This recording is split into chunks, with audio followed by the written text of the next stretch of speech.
Welcome back to the news at 10. Nigeria is presently facing an unmitigated crisis of missing persons. This is further reinforced by the police, who disclosed that between January and May this year, 100 cases of missing persons have been investigated in Lagos State alone. Such is the case of Mr. Kayode Olowokere, who last saw his wife, Bukola, on May 4th when she was going to work. Our correspondent, Victoria Idowu, reports that the family is presently in great despair as they hope each day that their daughter, wife and mother comes back home. We're here in Okeafa area of Lagos State to meet with the family of Mrs. Bukola Olowokere, who went missing more than 20 days ago. The family allows me into their home to see firsthand the unwarranted agony the family is going through since she disappeared on the 4th of May. Only God knows that. The only voice I'm willing to hear that she's alive is my wife's voice. I'm believing God to hear her voice. Just to hear her voice that she's here. That is the only thing I'm praying for. That gap is there, and every day I just wake up and I pray to God that God, let it be today that she will come back home.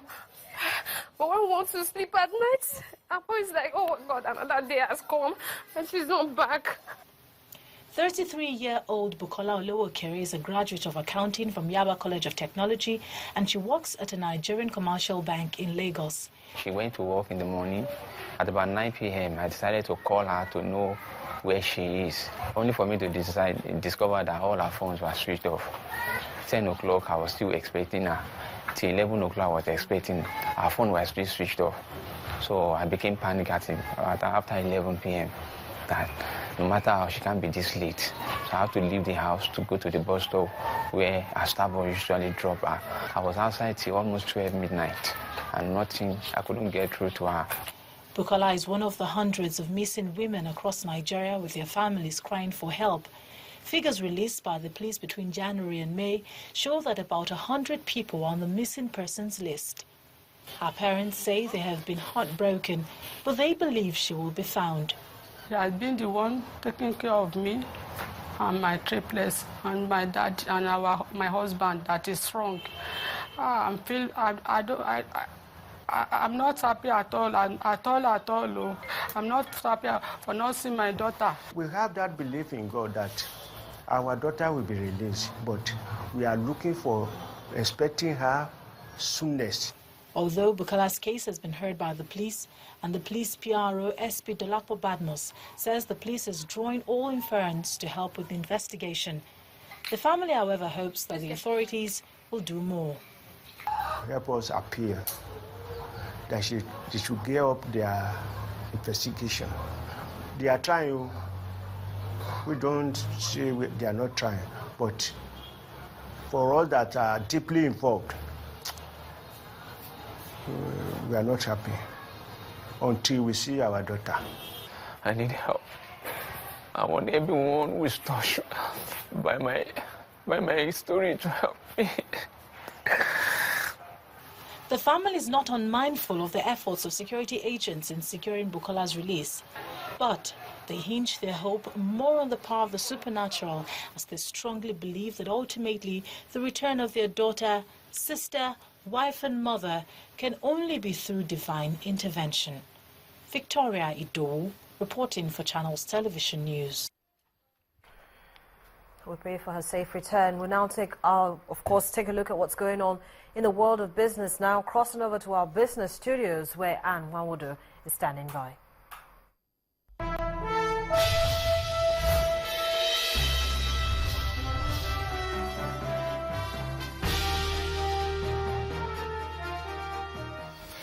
Welcome to Business News. The Naira is expected to trade cautiously at the currency market next week as traders and investors await new guidelines for a flexible exchange rate policy of the CBN.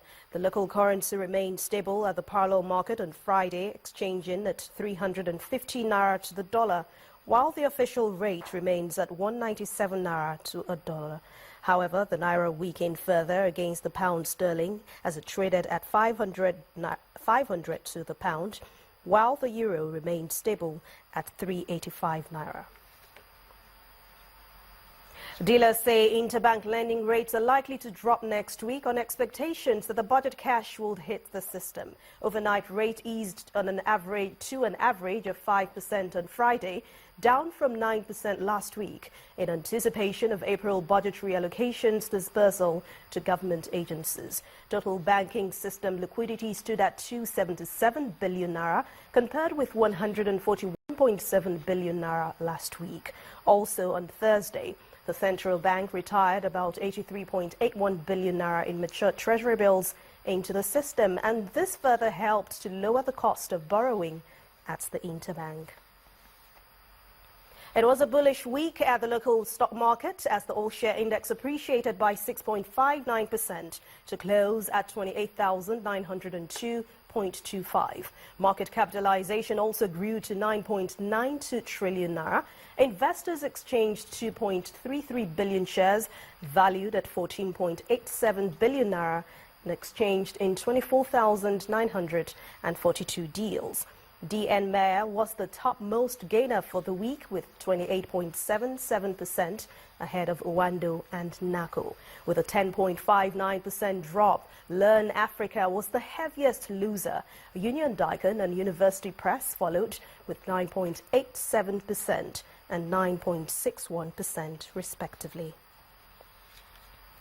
The Savannah Center for Diplomacy, Democracy and Development has ascribed the fall in value of the naira in the foreign exchange markets to the introduction of the Structural Adjustment Program of 1986 by the military regime. The professor of economics, Professor Odeojo, who presented a paper in the ongoing conference of the Savannah Center for Diplomacy, Democracy and Development in Abuja, says the naira has continued to nosedive since 1986, when the federal government first introduced the SAP program. 1986, the dollar, the naira, in fact in 1980, $1 was 60 kobo. By 1986, 1 naira 36 kobo was $1. And there was so much noise that the naira was overvalued. Three things that government can do, and you can turn around the value of the naira almost instantly. One, put the refineries in place. Two, make sure that the food you eat, 90% of it is produced from within. And three, make sure that the opportunity to move the food around through rehabilitation of roads and new ones. If you do that and do nothing else, in the next 4 years or 3 years of this administration, you would have sent the naira back to its power.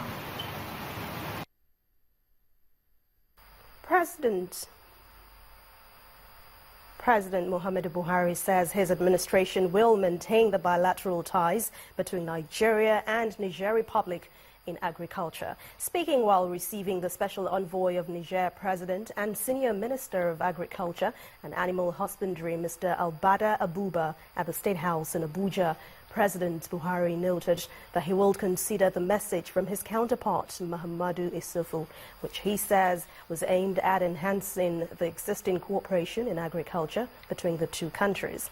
In his response, the special envoy said President Isufu was optimistic that existing bilateral relations will continue to improve under the current leadership between the two countries.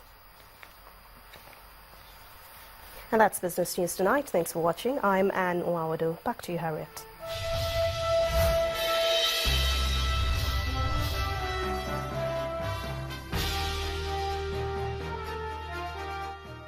Thank you, Anne. Fidelity Bank PLC has renovated and equipped a block of classrooms at the Police Children's School Obalende in Lagos State as part of the Fidelity Helping Hands program. At the commissioning of the newly refurbished block of classrooms, the management of the bank said the project is part of the bank's plan to teach its staff the culture of giving back to society.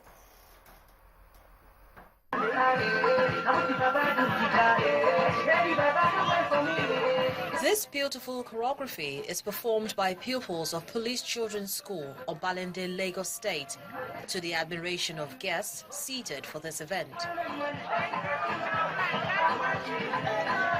It is a commissioning of a block of classrooms renovated and furnished by Fidelity Bank PLC. On behalf of the board, staff, management, and especially the security men of Fidelity Bank, we commissioned this classroom block to the glory of God and for the use of mankind. This gesture, the management of the bank says, is part of its corporate social responsibility. We believe that our staff should also imbibe this culture of social responsibility.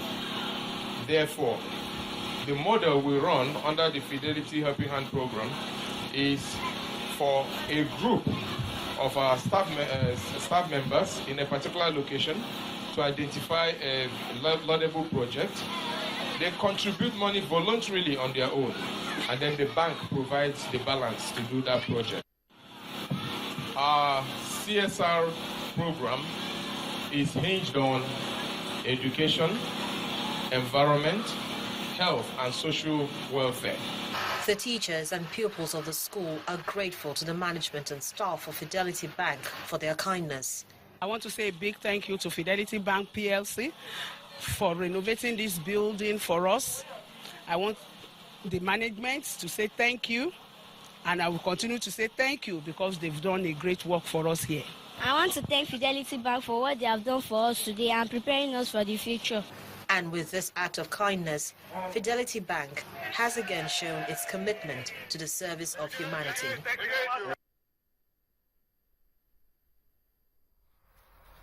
We're still ahead on the news at 10. Spanish giants Real Madrid win their 11th European Champions League title after defeating rivals Atletico 5-3 on penalties. That's on Sports News.